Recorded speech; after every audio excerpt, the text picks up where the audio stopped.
Have you heard? John got a call. The FBI needs a seasoned cop to track down a code ninja. Subtitles: After 30 plus years as a cop, John's ideal, while Matthew's chatting hotly with a lady on livestream. Our code-loving Matthew, much like other hackers, has outlived his usefulness. All it takes is a click on the delete key for their explosive virus to vanish into thin air. Just as Matthew was about to go for it, there was a knock on the door, and entered John, once again saving him.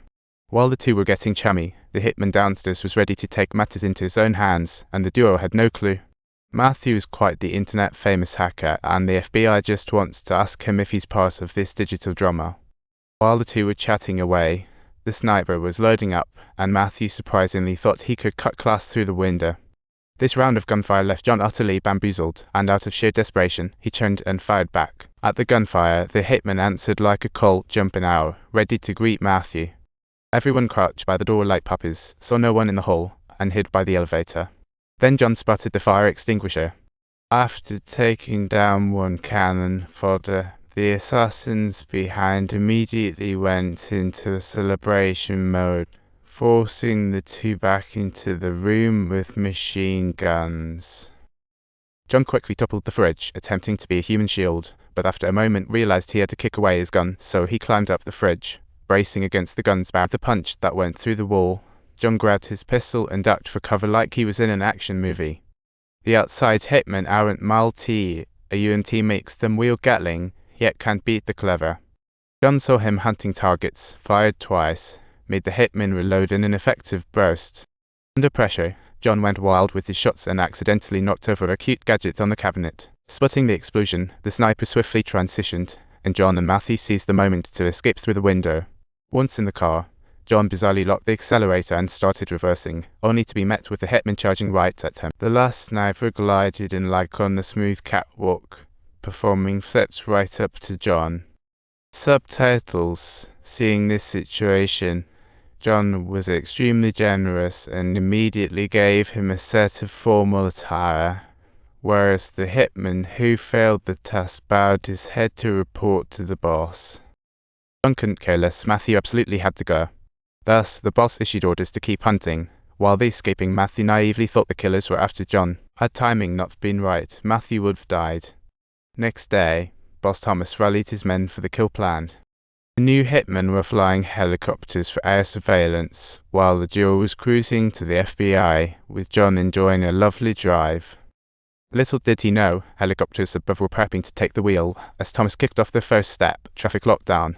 With a swift network interception, the screens went dark, and the traffic control center was fully taken over. In a jam-packed area full of spectators, John, blissfully unaware, pulled over to chat up Matthew. Every intersection turned green, causing the city's traffic to go into snooze mode, and when John stepped out, it was like a gathering in every direction. Helplessly, he had to stand by. Meanwhile, the FBI was quickly catching wind of the traffic lockdown. The next instant, Thomas ordered an attack on Homeland Security, and as the computer commands went out, alarms blared at the FBI command center. False or not, all personnel in government buildings were immediately ordered to evacuate. While everyone was bustling to evacuate, Thomas had little specks crush the stock market, causing stocks to plummet in an instant. He caused chaos in traffic, health, and finance, plunging America into a chaotic moment.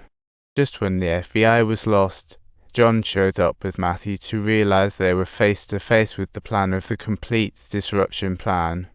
First, the traffic system went down, then finance and communications crumbled, and finally, all resources were shut off, including water and electricity. All of this could be controlled by computers, and Matthew was one of the original code creators.